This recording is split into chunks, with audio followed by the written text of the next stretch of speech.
أعوذ بالله السميع العليم من الشيطان الرجيم فلما فصل طالوت بالجنود قال إن الله مبتليكم بنهر فمن شرب منه فليس مني ومن لم يطعمه فإنه مني إلا من اغترف غرفة بيده فشربوا منه إلا قليلا منهم فلما جاوزه هو والذين آمنوا معه قالوا لا طاقة لنا اليوم بجالوت وجنوده قال الذين يظنون أنهم ملاقو الله كم من فئة قليلة غلبت فئة كثيرة بإذن الله والله مع الصابرين.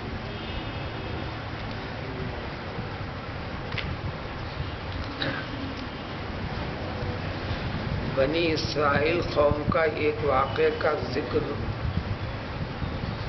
پچھلے رکوع سے چلتا ہوا آ رہا ہے، جو واقعہ پیغمبر موسیٰ علیہ السلام کے کوئی 300 سال بعد والا واقعہ۔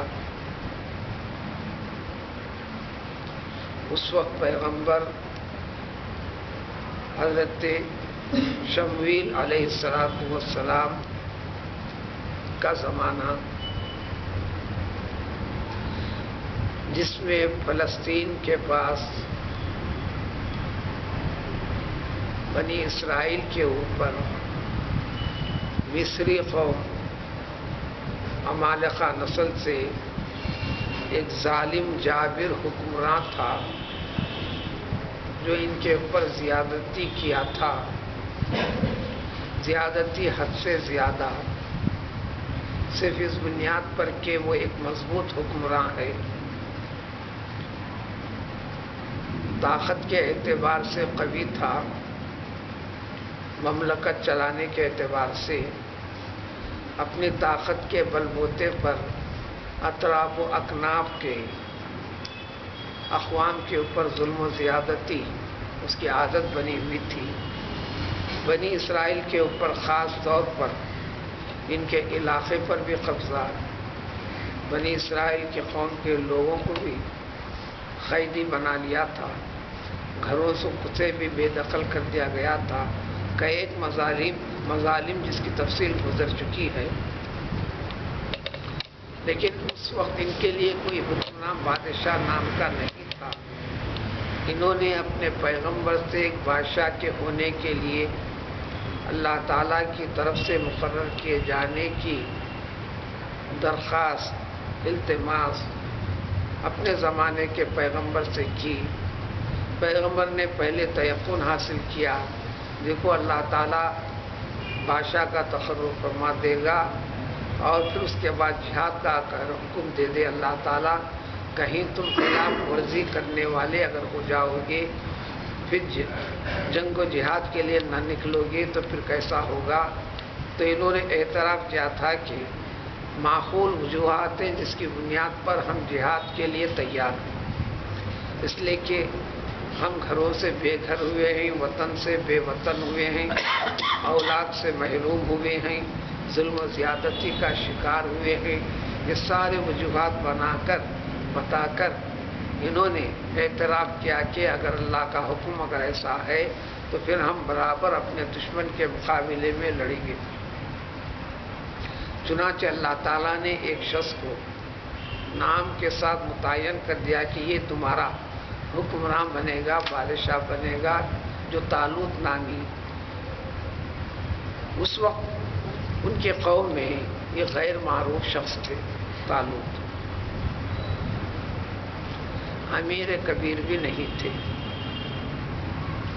لیکن جسم اور جثے کے لحاظ سے قوی، ذہانت کے اعتبار سے تیز، تجربے کے اعتبار سے زیادہ ماہر وغیرہ تھے۔ پھر اس پر اعتراض قوم نے کیا تو اس کی وجوہات اللہ تعالیٰ نے بواسطے پیغمبر علیہ السلام بتلا دیا۔ پھر یہ بھی مان لی گئی، تو پھر انہوں نے ایک دلیل پوچھی، یعنی معجزے کو طلب کیا۔ اللہ تعالیٰ نے ان کے لیے ایک تابوت اور انبیاء کرام علیہ الصلوۃ والسلام، خاص طور پر موسیٰ علیہ الصلوۃ والسلام، ہارون علیہ الصلوۃ والسلام اور ان کے خاندان کے کچھ آثار مبارک ایک قدیم سے جو چلا آ رہا تھا، ایک صندوق جس میں محفوظ تھے، اس کو بھی دشمن قبضہ کر لیا تھا۔ بعد میں اللہ تعالیٰ نے فرمایا کہ فرشتوں کے ذریعے سے ہم تمہارے پاس پہنچا دیں گے۔ یہ علامت ہوگی کہ یہ اللہ تعالیٰ کی طرف سے منتخب شدہ بادشاہ ہے۔ اس کے کئی وجوہات تھیں۔ اب اسی واقعے کی تفصیل آگے بڑھتے ہوئے فلما فصل طالوت بالجنود، آج کی آیت میں اسی واقعے کا آگے کا حصہ، جب ساری قوم بنی اسرائیل کی مطمئن ہو گئی، یعنی یہ یہودی کہ اللہ تعالیٰ کی جانب سے مقرر کردہ ہے، آیت نشانی یعنی معجزے کا بھی اظہار ہو گیا۔ اب اس بات کا اطمینان ہو گیا کہ اللہ تعالیٰ کی طرف سے انتخاب ہے، اللہ تعالیٰ کا حکم ہے، بس صرف ہمیں اللہ کا نام لے کر آگے بڑھنا ہے، اللہ کے حکم کی تعمیل کرنا ہے، تو کامیابی ہمارے قدم چومے گی۔ مقابلے کے لیے دشمن تھا اس وقت، جو ہے ایک سب سے بڑی مملکت اور اس کا حکمران بادشاہ تھا جو فوجی طاقت سے سب سے زیادہ قوی تھا،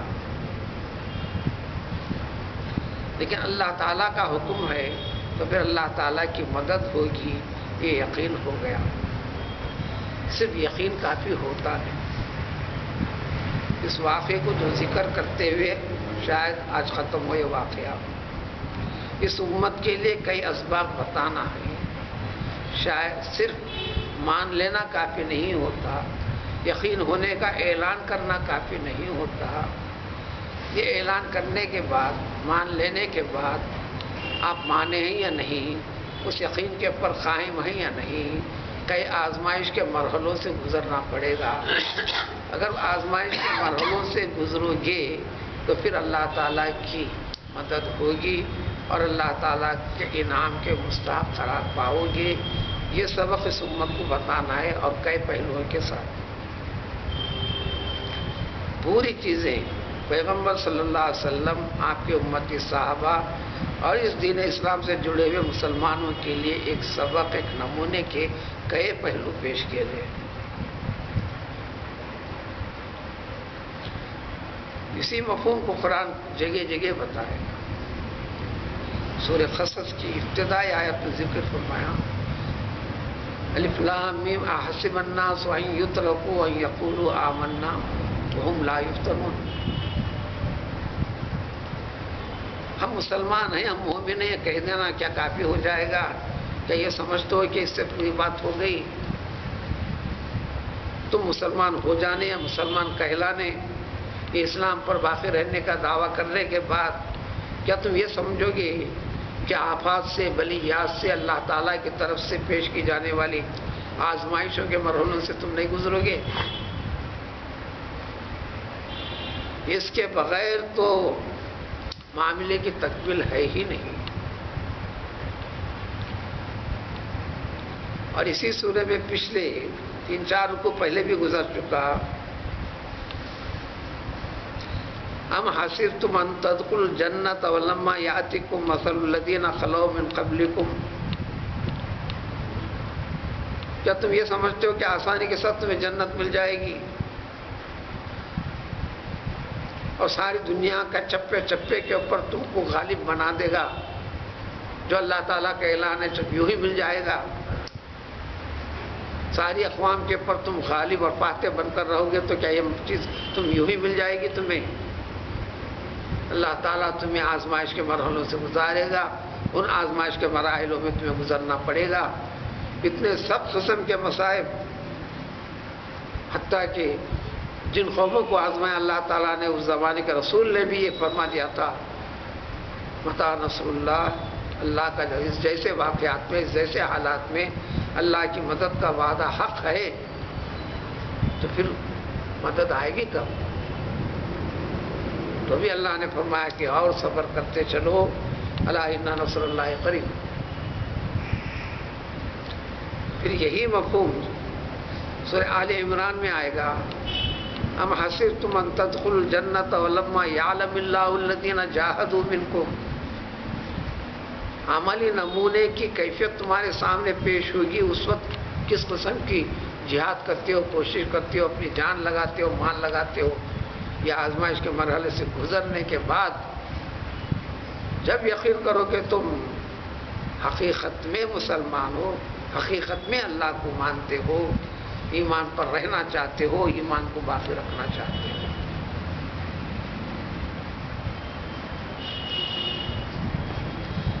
یہ پہلو اس واقعے کے اندر کہے ہیں، جو گزرے اللہ نے مدد کیسے کی، جو آزمائش کے اس میں ذرا بھی ہٹے تو پھر دنیا کے اندر کس قسم کے واقعات ہوتے ہیں۔ فلما فصل طالوت، جب طالوت بادشاہ جو بنایا گیا اللہ تعالیٰ کی طرف سے اس قوم کے لیے، یہ تھے لوگ فلسطین کے، اردو میں فلسطین کہتے ہیں، اردو والوں کا ایک انداز ہے، عربی ہے فلسطین۔ فلسطین سے جب طالوت لشکر کو لے کر نکلے، یعنی جب انہوں نے اطمینان کر لیا، موافق ہو گئے، تو اب نکلنے کے لیے سب کے سب تیار ہوئے، سب کے سب تیار، جتنے فلسطین میں تھے سب کے سب اپنے دشمن سے لڑنے کے لیے نکلے۔ احادیث اور تفاسیر وضاحت کرتے ہیں کہ اتنی بڑی تعداد ہو گئی نکلنے کے لیے، تو حکم دیا گیا کہ کون نکلے، تاکید کر دی گئی وہی شخص نکلے جو کسی زیادہ کاروبار کے اندر مشغول نہ ہو، وہ تیار ہو، بدن کے اعتبار سے قوی اور چست ہو، وہ نکلے، اور کسی قسم کی کوئی چیزوں کی طرف دل لگا ہوا ہو وہ شخص نہ نکلے، بلکہ پوری طرح فارغ البال اشخاص کے لیے تیار ہوں۔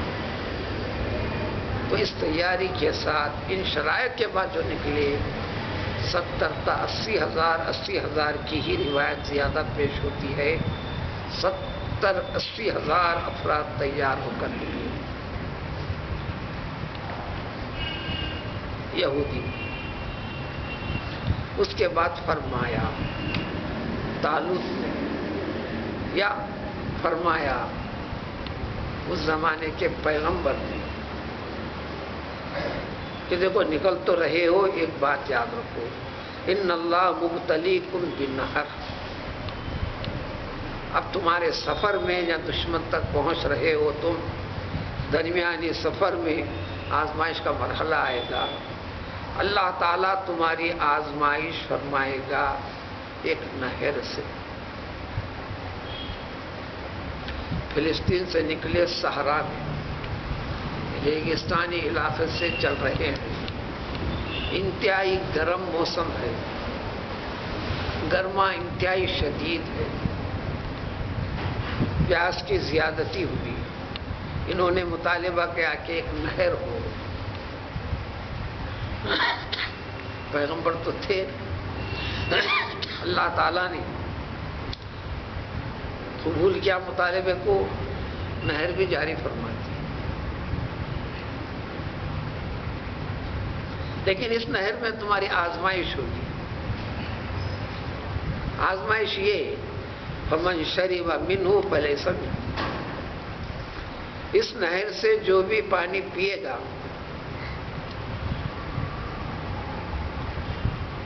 وہ مجھ سے نہیں۔ یا تو پیغمبر نے فرمایا ہمارے اس معاملے کے اندر اس میں نہیں ہے، یا بادشاہ طالوت نے کہہ دیا یہ میرے لشکر میں نہیں ہے۔ اس قسم کے احادیث اس امت کے لیے ہمارے پیغمبر صلی اللہ علیہ وسلم سے بھی کئی احادیث ملیں گے، عربی میں پڑھو یا اس کا ترجمہ، من غشنا فلیس منا، جو دھوکہ دیتا ہے ہمیں وہ ہم میں سے نہیں ہے۔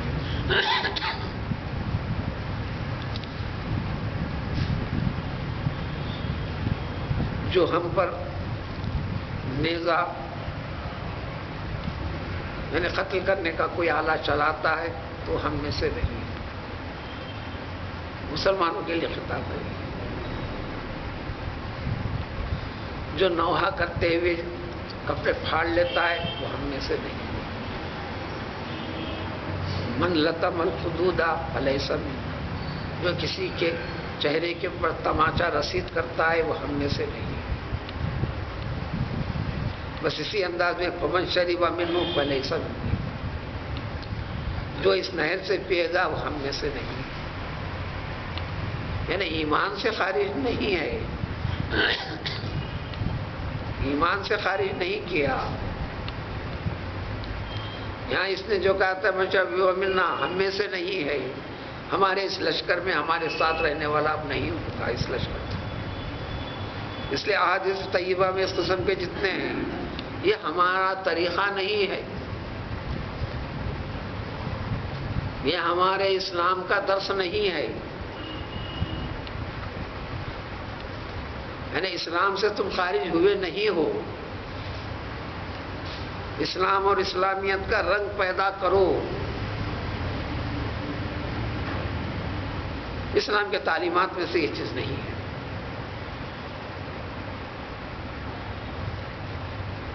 اسی طرح یہاں بھی انہیں تاکید کر دیا تھا کہ نہیں ہے۔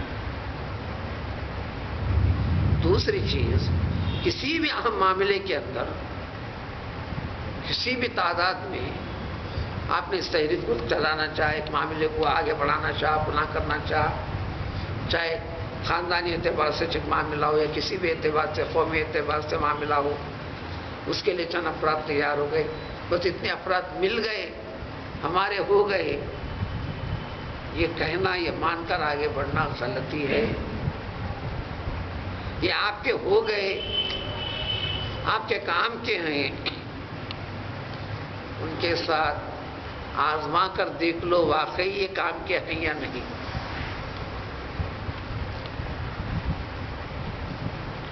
یہ واقعی آپ کے مددگار ہو سکتے ہیں یا اس کام کے لیے مفید ثابت ہو سکتے ہیں، یہ جائزہ لے لو۔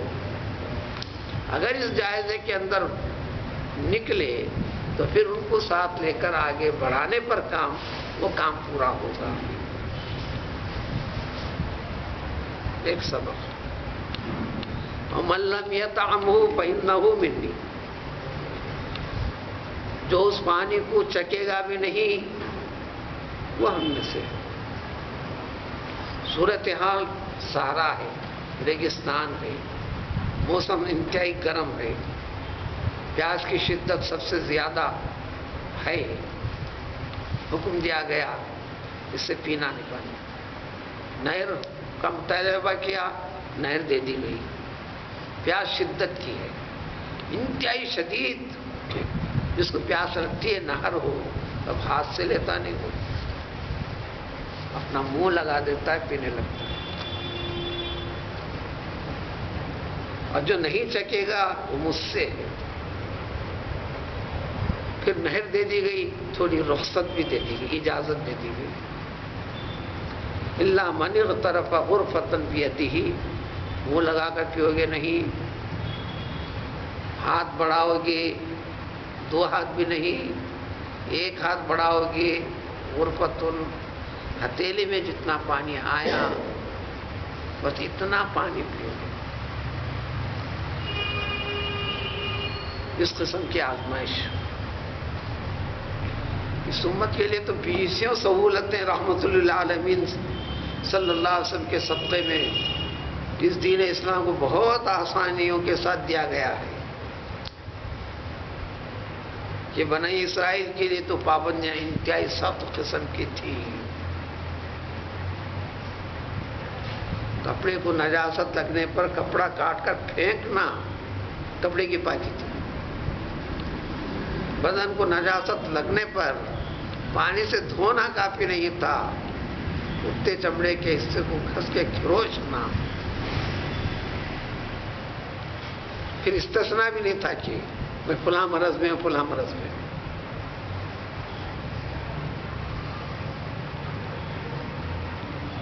اس دین کو الصراط المستقیم جو کہا گیا ہے، وہ انتہائی سختیاں جو سابقہ امتوں کے لیے دی گئی تھی وہ تمہارے لیے نہیں دی گئی، اور انتہائی سہولتیں بذریعہ عیسیٰ علیہ السلام جو دی گئی تھی وہ اتنی سہولتیں بھی نہیں، درمیانی. یہ شریعت ہے امت محمدی صلی اللہ علیہ وسلم. اگر اس کے اندر بھی آدمی تساہل، غفلت، بے اعتنائی برتے تو پھر وہ سزا کا مستحق. اس امت کے لیے بتایا گیا تھا آزمائش کا مرحلہ اور فتن بھی ہے. وہ 80,000 کے تقریب پورے کے پورے 80,000 نہر تک بھی پہنچے تھے. جب ان شرائط کے بعد اس شک کے اندر بعض نے تو بالکل ہاتھ لگایا ہی نہیں، پیاسے تھے، لم یطعموا کے اس میں آئے، بعض اجازت کو استعمال کرتے ہوئے ایک چلو پانی پیا.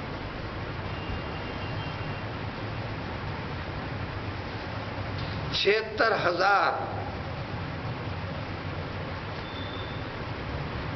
آگے بڑھنا ہمارے لیے ممکن نہیں ہے، یہ کہہ کر سب پلٹ گئے. اب رہ گئے 4,000. اس 4,000 میں بھی چھٹ کر طاقت کے نہ رکھ کر صرف 313 رہے. ان 313 میں بھی جو بالکل چکے نہیں تھے میدان جنگ میں کمال درجے کے بہادر بن گئے.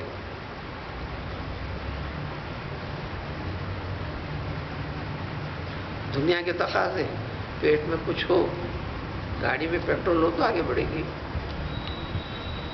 پیٹ میں کچھ ہو تو ہاتھ پاؤں حرکت کریں گے. لیکن اعلان خدا بندی قدرت کی طرف سے آزمائش تھی. اس کی اتباع کرنے پر جو روحانی اعتبار سے طاقت و قوت رب عطا فرماتے ہیں وہ کیا چیز ہوتی ہے. وہی چیز تھی جنگ بدر میں 313 صحابہ نے 1000 سے زائد ہتھیار سے لیس دشمنان اسلام کا مقابلہ کیا تھا. یہ 313 بغیر ہتھیار کے جنگ بدر میں لڑنے کے لیے کہاں نکلے تھے.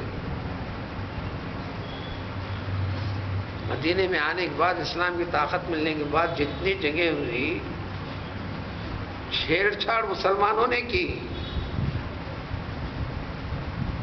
پورے کے پورے غزوات میں مسلمانوں نے چھیڑ چھاڑ کی.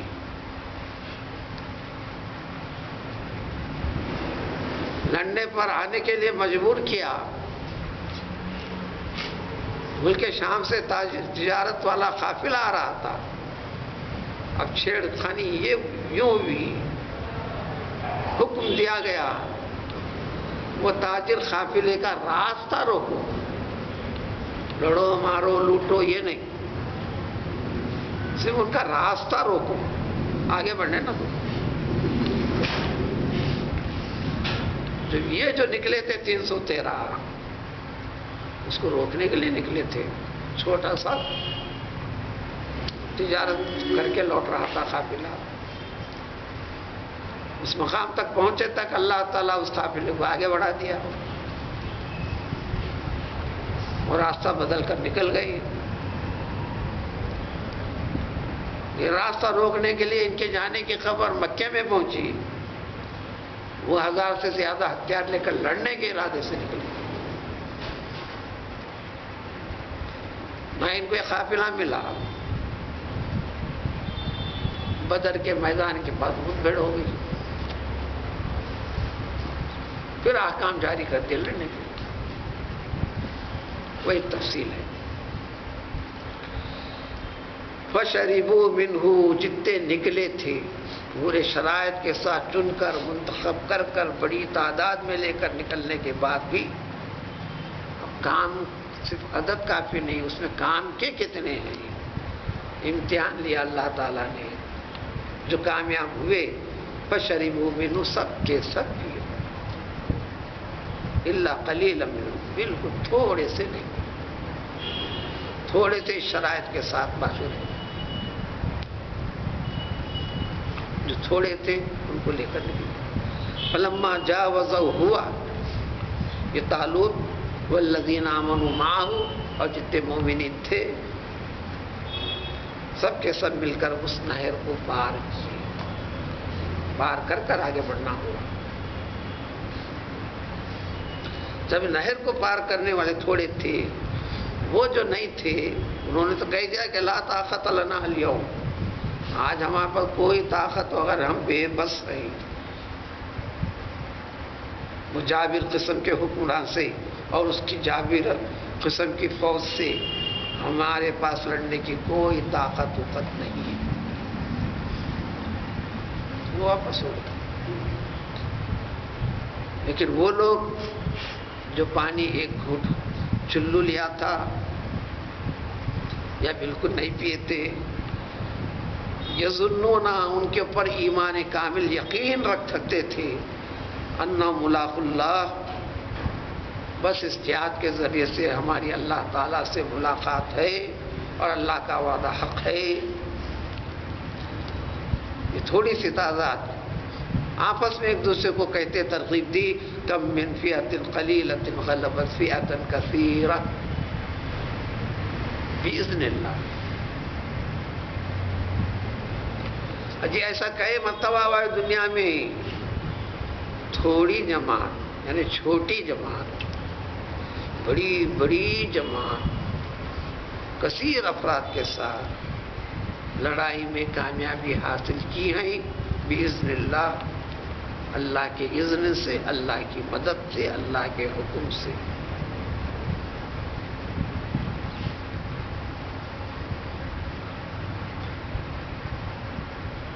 ذکر کر کے اللہ پھر اس امت کو بتانا ہے واللہ مع الصابرین۔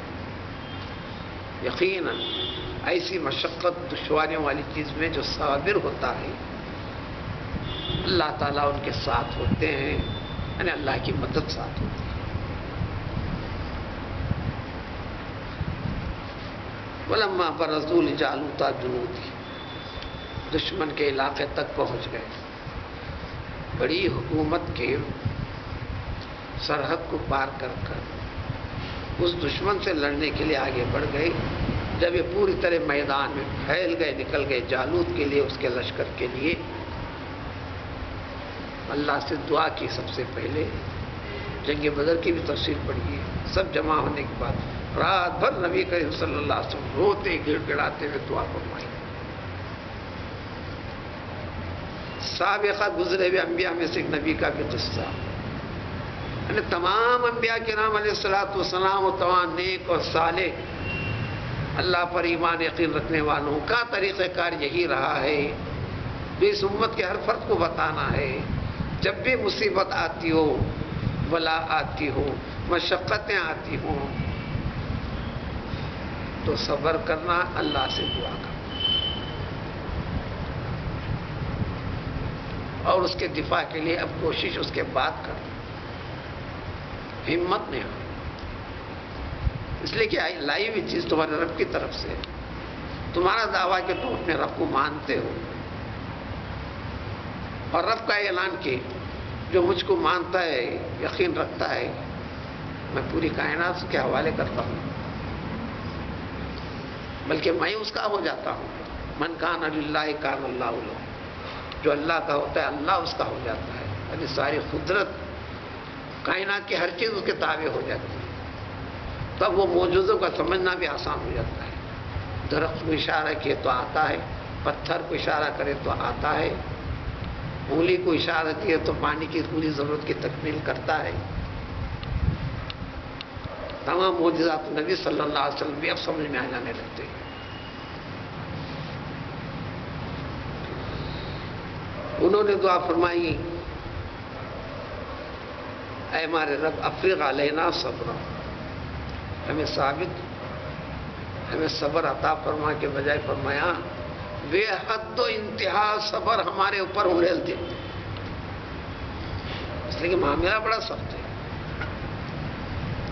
وہ جابر بادشاہ حکمران جس سے لڑنے کا کوئی سوچ بھی نہیں سکتا،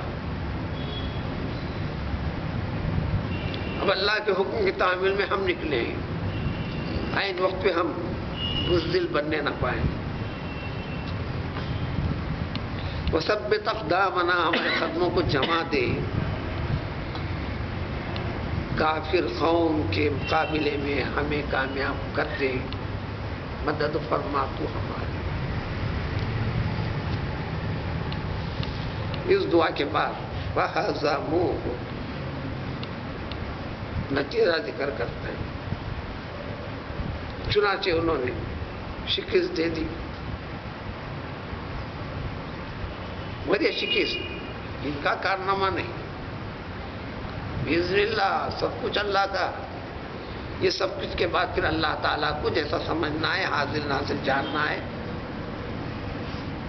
اس کے اعلان اور وعدوں پر یقین رکھنا ہے، بِإِذْنِ اللہ،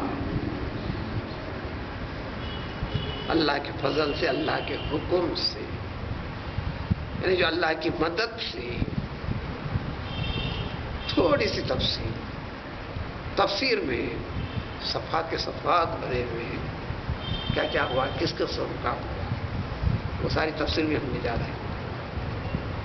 ہوا یہ وَقَتَلَ داؤد جالوت، داؤد نے جالوت بادشاہ کو قتل کر ڈالا۔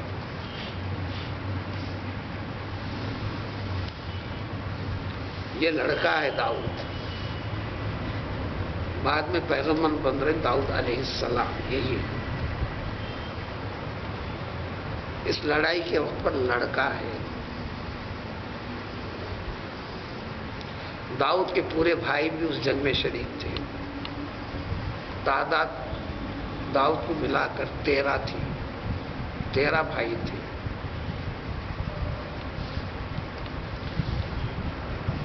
داؤد 13واں بھائی تھے، سب سے چھوٹی۔ عربی میں الفاظ ہوتا ہے مسقام، کبھی یہ بیماری کبھی وہ بیماری، بیماریوں میں مبتلا تھے۔ اپنے والد کے بکریاں چرایا کرتے تھے۔ جب سب نکلے تو صرف اسی شوق میں نکلا یہ بچہ، جنگ کا مشاہدہ کریں گے، دیکھیں گے، چلو مشاہدہ کرنے کے لیے نکلا۔ نوجوان بھاری طاقتور سب کے سب جو 313 موجود ہیں، اس میں ان کے بھائی بھی، یہ سب سے چھوٹا لڑکا، کم عمر لڑکا داؤد، جو بعد میں پیغمبری ملی علیہ السلام۔ راستہ طے کرنے کے درمیان میں اس لڑکے کے ساتھ نئے کارنامے ہوئے۔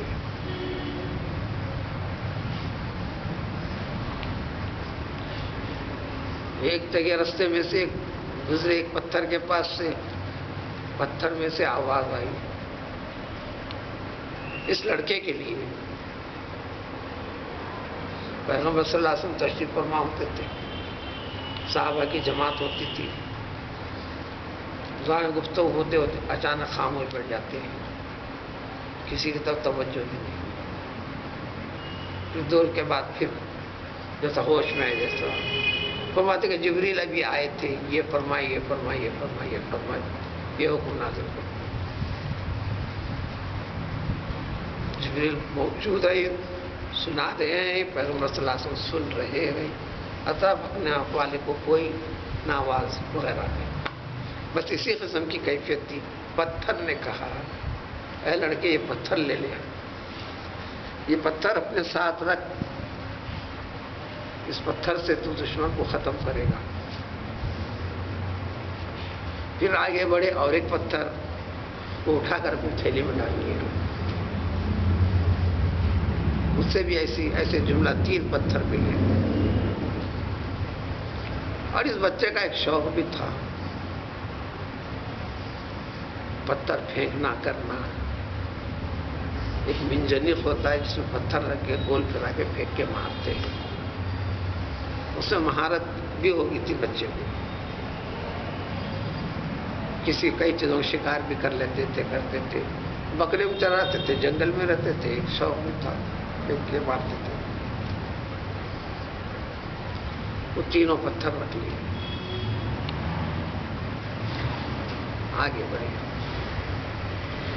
اور جب پوری طاقت کے ساتھ دشمن سامنے ہو گیا، یہ 313 سامنے ہیں. قدیم زمانے سے، اس زمانے سے، اور اس امت کے لیے ہمارے پیغمبر صلی اللہ علیہ وسلم کے زمانے میں بھی جتنے جنگیں چلی ہوئی ہیں اس کی تفصیل پڑھتے چلو تو جنگ جو شروع ہوتی ہے تو یہی طریقہ رہا. دونوں لشکر آمنے سامنے ہوتے ہیں، ایک ایک کا نام لے کر مقابلے کے لیے پکارتے ہیں. ہمارے مقابلے کے لیے، ان سے مقابلے کے لیے تمہارے لشکر میں سے کس کو بھیجتے ہو، بھیجو.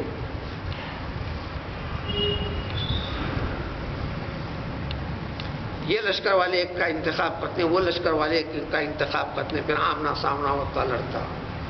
ایسے کئی لوگ لڑنے کے بعد پھر بعد میں پورے کی پورا لشکر ایک دوسرے میں مل کر لڑنے لگتا ہے. یہی طریقہ رہا ہے. چنانچہ یہاں بھی وہی بات ہوئی. اب 313 میں کوئی آگے بڑھنے کے لیے تیار نہیں.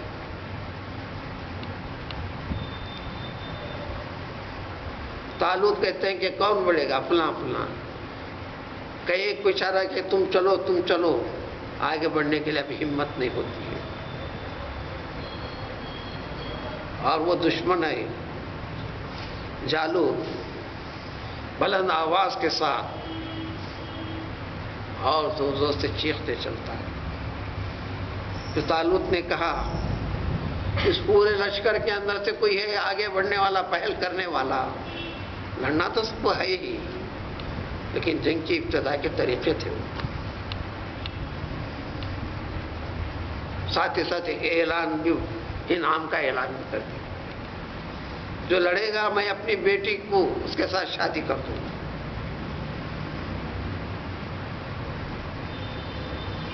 فوراً یہ لڑکا آگے. تو طالوت نے اپنا گھوڑا، جنگی سامان، جنگی لباس ان کو دیے، گھوڑے پہ بٹھایا. گھوڑے سے ذرا آگے بڑھے، پھر گھوڑا پیچھے لے کر آیا. ان کے لوگوں نے کہا کہ ہمت ہار گیا مجھے. انہوں نے کہا کہ نہیں، میں ہمت نہیں ہارا. اگر اللہ کی مدد نہ ہوگی تو تمہارا یہ گھوڑا بھی میرے کام نہیں آ سکتا، یہ ہتھیار بھی کام نہیں آ سکتا، یہ حفاظت والا لباس بھی کام نہیں آ سکتا. جب اللہ کی مدد ہونی ہے تو مجھے تمہارے گھوڑے کی کیا ضرورت، یہ ہتھیار کی کیا ضرورت. گھوڑے سے اترے، جنگی لباس اتارا، سب دے کر میں بغیر اس کے آگے بڑھتا ہوں. جب آگے بڑھ کر قریب گئے تو جالوت نے کہا یہ لڑکا بھی 15 سال سے آگے ہی تھا. اس لیے کہ عربی میں فتح کا لفظ آتا ہے جو تقریباً 15 سے 20 سال کے درمیان، یعنی ابتدائی نوجوانی والا زمانہ. فتح فتح فتن کا لفظ آتا ہے عربی کے اندر. یہ بچہ اس نے ڈانٹتے ہوئے کہا کہ آج تو تجھے کاٹ کر تیرا گوشت پرندوں کو کھلاؤں گا، درندوں کو کھلاؤں گا.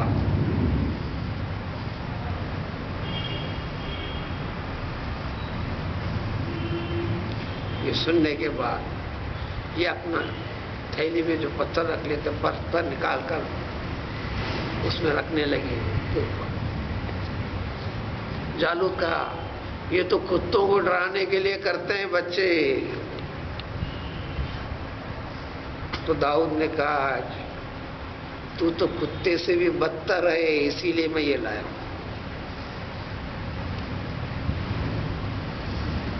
تو پتھر کو رکھے، گھمایا، پھینکا، پھینکنا ان کا کام ہے، لگانا اللہ کا کام ہے. وما رمیت اذ رمیت ولکن اللہ رما. سارے مشرکین مکہ نے سارے انتظامات کر لیے، گھر کے اطراف گھیرا ڈالا، کوئی آدمی گھس کے بھی نکل نہیں سکتا. پیغمبر صلی اللہ علیہ وسلم گھر میں آرام فرما رہے ہیں، جو یہ نکلیں گے دروازہ کھول کر سب مل کر قتل کریں گے. آپ نے سورہ یاسین کی چند آیتیں پڑھ کر ریت لے کر اس میں پھونکا، پھر پھینکا ایک ہی جانب، اطراف گرے ہوئے سارے کے سارے دشمنوں کے ہر ایک کی آنکھ میں ریت گھسی. اس جانب پھینکے تو اس سامنے والے کو لگنا، پھر سب کے سب کو کیسا پڑی. وہ اسی میں لگے رہے، آنکھ صاف کرنے میں.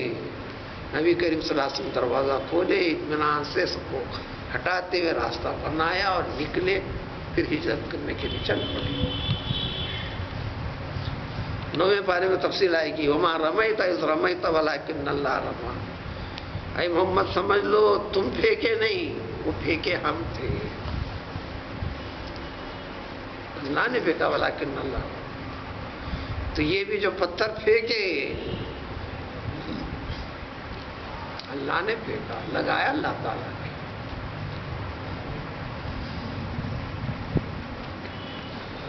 جب یہ پھینکے سیدھا وہ پتھر جا کر اس کے دماغ پر پڑا، دماغ سے پڑ کر خفا گردن کے پچھلے حصے سے نکلا، اسی میں مر.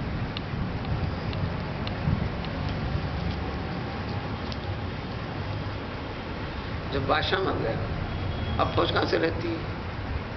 جنگ عہد میں کوئی چھوا، کارنامہ کر کر افواہ پھیلا دی گئی، محمد مار دیے گئے. سارے صحابہ میدان جنگ چھوڑ کر جنگ عہد میں سب فرار. جب جالوت کا خاتمہ ہوا تب فوج ٹھہرنے والی کہاں کی وہاں پر. تو یہ داؤد نے پھر اس کی گردن کاٹ کر جو پتھر رکھے تھے تھیلی میں، اب اس کی منڈی رکھ کر لے کر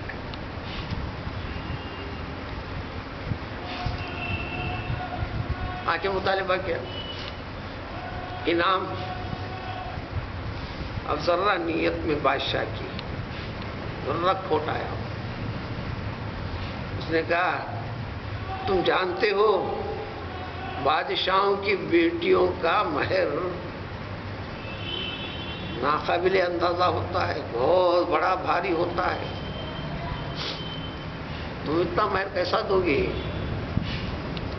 اس شادی کے لیے تمہیں اور 200 مشہور زمانہ ڈاکو جو چور سب علاقے میں کر کر رکھے ہوئے ہیں، ان 200 سروں کو لا کر پیش کرو. ٹھیک ہے، وہ بھی کی. ادھر لشکر سے آنے کے بعد آخر کار شادی کیا. اس انعام کے اندر تھا کہ شادی بھی کروں گا، میں اپنے حکومت کی دولت کا ایک قابل لحاظ حصہ بھی دوں گا. اعلان ہوا تو شادی کیا، اب داماد بن کے رہے. اب یہاں پر 2 روایتیں ملتی ہیں. وہ زندگی میں ہی حکومت کا ایک حصہ دیا، انتقال کے بعد تو پورے آپ بادشاہ بن گئے. داؤد سے پہلے جتنے انبیاء کے نام علیہ الصلوۃ والسلام ہزاروں کی تعداد میں آئے، کسی کو اللہ تعالیٰ نے بادشاہت نے دیا، صرف نبوت دیا. کہ پہلے پیغمبر نے داؤد علیہ الصلوۃ والسلام ان کو نبوت سے بھی نوازا، بادشاہت سے بھی نوازا. انہی کے فرزند تھے حضرت سلیمان علیہ السلام. اس واقعے کی تفسیر قرآن میں جگہ جگہ آئے گی. آپ حکومت کی فصل الخطاب، اللہ تعالیٰ نے فرمایا کہ ان کو ایک خوبی دی تھی، فیصلے کے اندر 2 ٹوک صحیح فیصلے فرمانے کی طاقت حضرت داؤد کو دی تھی۔ آپ اپنی حکومت میں نبی کریم صلی اللہ علیہ وسلم نے فرمایا سب سے اچھا بہتر کھانا وہ ہے جو اپنے ہاتھ کی کمائی سے انسان کھاتا ہو۔ پیغمبر داؤد علیہ السلام اپنے ہاتھ کی کمائی سے کھاتے تھے۔ کہنے کی وجہ بادشاہ تھے، ساری مملکت کی دولت آپ کے ہاتھ میں، اس سے ایک پائی نہیں خرچہ کرتے تھے، جب کہ حق کا خرچہ کرتے تھے۔ اور اس حقیقت کے اندر بھی اس واقعے کی تفصیل کئی جگہ آئی گی، حضرت داؤد سے متعلق قرآن۔ آپ حکومت کرتے وقت پر بھیس بدل کر رعایا کے اندر جا کر حال چال معلوم کرتے تھے، حکومت کے بارے میں، خود اپنے بارے میں بھی، یہ بادشاہ کیسا ہے، کس قسم کی کوئی تمہیں شکایت ہے؟ کوئی شکایت تھی نہیں ملتی نہیں تھی۔ خود سرکاری افراد کے اندر گھس جاتے تھے، وزیروں میں، اس میں اس میں، جو حکومتی افراد ہیں جو ان کے تحت ہیں، ان سے پوچھتے تھے یہ داؤد کیسا آدمی ہے، کبھی عیب نہیں ملا۔ اور ایک مرتبہ اسی طرح اور جانچنے کے لیے نکلے تو ایک شخص مل گیا، اس سے پوچھے داؤد کیسا ہے، تو اس نے کہا نعم العبد داؤد الا انہ یاکل من بیت المال۔ داؤد کے اتنا اچھا نیک صالح انسان اس وقت دنیا میں ہے ہی نہیں کوئی بھی، اس کا ترجمہ ہے۔ مگر ایک ہے خرابی، بیت المال کے پیسے سے اپنی زندگی کا گزارا کر رہے ہیں۔ وہ شخص چلے گئے۔ وہ شخص کون تھا؟ فرشتہ جبریل امین علیہ السلام آئے تھے بھیس میں بدل کر۔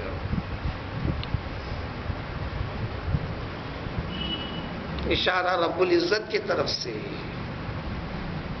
ہر اعتبار سے بہتر ہیں، بیت المال سے گزارا کرتے ہیں۔ اس کے بعد آپ ہاتھ اٹھا کر دعا فرمائے کہ اللہ تعالیٰ مجھے کوئی ایک پیشہ سکھا دے۔ سورہ سبا میں تفصیل آئیں گی اس کی۔ وَعَلَنَّا لَهُ الْحَدِيدَ، لوہاری کا پیشے کے اندر معجزے کے طور پر اللہ تعالیٰ نے دے دیا۔ وہ بھٹی میں پکانا کرنا، تھڑ تھڑ مارنا، اسے کرنا بنانا کی ضرورت نہیں۔ آپ کو معجزہ آیا تھا، کسی جو چیز کا بنانے کا ارادہ کرتے، لوہے کے ٹکڑے اتنا پتلا ہونا، ہاتھ میرے پتلا ہوتا ہے، ایسا مڑنا مڑتا ہے، یہ کرتا ہے، ایسا بننا بنتا ہے، کرتا، وہ ہتھیار ہونا، یہ پلیر ہونا، ایسا موڑنے کے لیے ہونا، کرنے کی ضرورت نہیں تھی۔ بس آپ کے ارادے سے صرف ہاتھ لگانا ہے۔ اللہ تعالیٰ اس چیز کے اندر اطاعت کا مادہ اللہ کے حکم سے دے رکھا تھا۔ وَعَلَنَّا لَهُ الْحَدِيدَ، پھر زندگی بھر اپنے گھر کا خرچہ اسی کے پر چلاتے، ہتھیار بناتے کرتے، ہر قسم کو جس کو انعام پیشتا کرتے، اسی سے چلاتے تھے۔ یہ بعد میں انعامات ہوئے، تفصیل آئیں گی داؤد کی۔ پر یہ داؤد نے قتل داؤد جالوت، داؤد نے جالوت کو قتل کر ڈالا۔ وَآتَاهُ اللَّهُ الْمُلْكَ، اللہ تبارک تعالیٰ نے بھی ان کو ملک دیا۔ اب یہاں سے بادشاہوں میں ملک آنے لگا، یہ انبیاء میں بات۔ اللہ تعالیٰ نے ملک دیا، حکمت دیا، نے نبوت عطا فرمایا۔ وَعَلَّمَهُ مِمَّا يَشَاءُ، جو چاہتا تھا اس کی تعلیم دی۔ اس تعلیم کی کیا کیا سکھایا وہ قرآن میں تفصیل آئے گی۔ عَلَّمْنَا لَهُ بھی ہے، وَعَلَّمْنَا مَنطِقَ الطَّيْرِ ہے، وَأُوتِينَا مِن كُلِّ شَيْءٍ، کائنات کی ہر چیز اللہ تعالیٰ نے ان کے حوالے کیا تھا۔ اور پھر زبور دیا، ارے لہن دیا تھا معجزے کے طور پر۔ یہ معجزے تھے آپ کے لیے۔ جب زبور پڑھتے سارے پرندے جہاں کے وہاں رک جاتے، اتنے مگن ہو کر اس آواز میں یہ ہوتے کہ آپ جا کر اس کی گردن کو پکڑو گے تو گردن کو ہاتھ لگے تک پرندے کو پتا نہیں چلتا۔ بہتا ہوا پانی رک جاتا، ہوا بھی تھم جاتی ہے. یہ تو معجزہ ہے.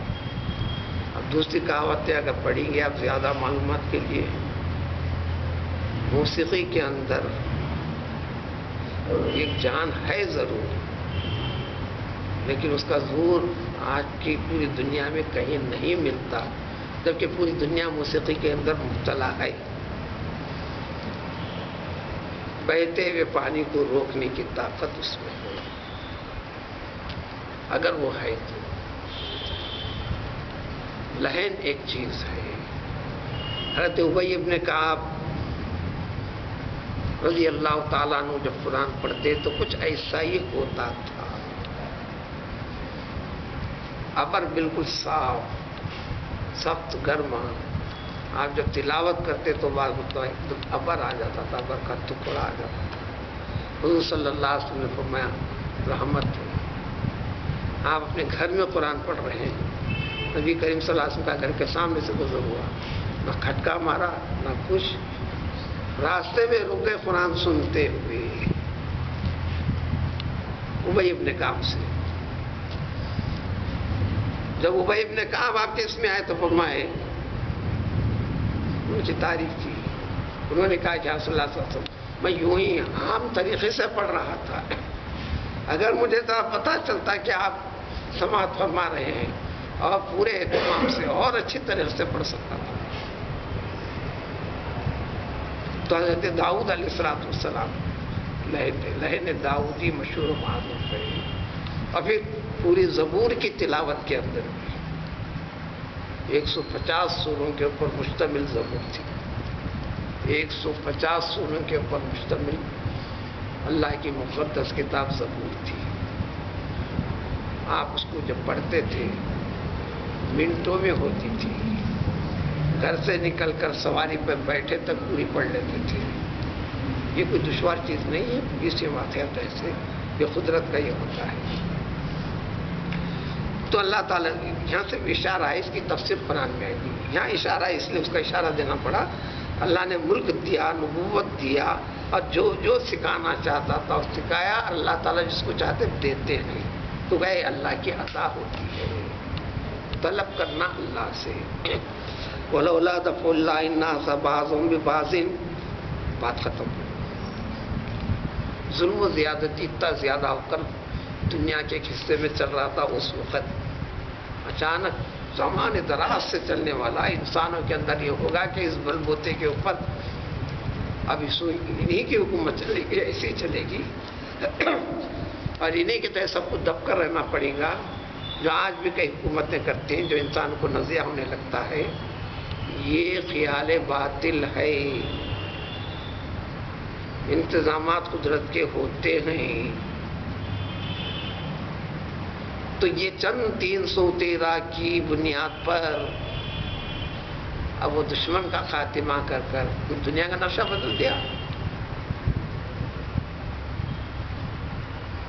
کیا کس نے؟ اللہ تعالیٰ نے. اس قید کلیہ کو بتا رہے، اس کی وضاحت سورہ حج میں بھی آئے گی. وہاں لَقُدِّمَتْ صَوَامِعُ وَبِيَعٌ وَصَلَوَاتٌ وَمَسَاجِدُ وَيُذْكَرُ فِيهَا اسْمُ اللَّهِ كَثِيرًا کے ذریعے سے اس آیت پہ اس کی تفسیر آنے والی ہے. وہاں پر وَلَوْلَا دَفْعُ اللَّهِ، اگر اللہ تبارک تعالیٰ لوگوں کو یعنی لوگوں میں سے بعض کو بعض کے ذریعے سے اگر دفاع نہ فرماتے ہوتے. ایسا دنیا میں ایسا کئی بار ہوا ہے، اللہ تعالیٰ ایسا کئی بار کیا اور قیامت تک ہوتا رہے گا. اب اس امت کو بتانا ہے. اب یہ 313 کے ذریعے سے پورے باغیانہ طاقتوں کا اگر خاتمہ نہ کرتے ہوتے، یعنی کرتے رہتے اللہ تعالیٰ. یہ نظام ہے. اگر ہوتا ایسا نہ کرتے تو لفسدت الارض، ساری کی ساری دنیا تباہ و برباد ہو جاتی. اکثر دنیا تباہ و برباد، اکثر دنیا کے علاقوں کے تباہ و برباد، لیکن پوری تو نہیں. تو اللہ تعالیٰ یہ نظام قیامت تک کے لیے باقی رکھے ہیں، اس کا یقین ہونا ہے. ولیکن اللہ ذو فضل العالمین، لیکن اللہ تعالیٰ بڑے فضل والے ہیں، لیکن ان کی آزمائش بڑی لمبی چلتی ہے. جو سدھرے ہوئے نہیں ان کو سدھارنے کے لیے ترغیب دینا ہے. تو اس واقعے کے اندر 20 چیزیں اس امت سے جڑے ہوئے افراد کو تعلیم اور سبق دینے کے لیے ہے۔ اسی آیت کے ذریعے سے اب جو فارمولے سوچنا اور سمجھنا ہے، جہاد فرض کیوں ہے، اس کی حکمت اسی آیت۔ وَلَوْلَا دَفْعُ اللَّهِ النَّاسَ بَعْضَهُم بِبَعْضٍ لَفَسَدَتِ الْأَرْضُ۔ آخری صورت جہاد کی ہے۔ یہ جہاد اسی لیے کہ کافرانہ طاغیانہ ایسی قوتوں کو ختم کرنے کے لیے، دنیا کے اندر ایک جان پیدا کرنے کے لیے، باقی رکھنے کے لیے یہ جہاد اسی لیے فرض قرار دیا گیا ہے۔ اور یہ کرنا بھی یہ اللہ تعالیٰ کا دنیا والوں کے پاس سب سے بڑا کرم اور فضل ہے۔ بات یہاں ختم، پارا بھی ختم ہوتا ہے۔ اسی پہ دیکھو یہ اللہ تعالیٰ کے آیات ہیں، یہ جو واقعہ ذکر کیے 2 رکوع سے چل رہا ہے، اور اس کے مختلف پہلو۔ نتلو علیک بالحق، اے محمد صلی اللہ علیہ وسلم، آپ کے اوپر ہم پورا سچ صحیح واقعی کی تفصیل تمہارے پاس پیش کر رہے ہیں بواسطہ پیغمبر صلی اللہ علیہ وسلم، اس امت کے افراد کے مسلمانوں کے لیے۔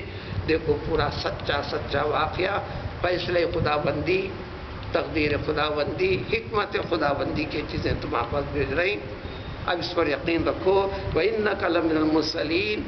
کوئی رسول کا انکار کرے، کچھ بھی کر لے، لیکن آپ کے رسالت کے صحیح ہونے پر دلالت، شہادت پیش کرنے والی چیزیں ہیں، اور مسلمانوں کو بھی اسلام، دین اسلام یہ حق ہے، برحق ہے، اس پر جینا، اس پر مرنے کا یقین ہونے کے لیے یہ شہادت جیسی چیزیں ہیں، تم یقین پختہ پیدا کرو۔ پھر اسی سے متعلق چند چیزیں، واقعہ ختم، پھر حکمت خدا بندی، جہاد کی فلاں کی اگلی آیت میں ذکر کریں۔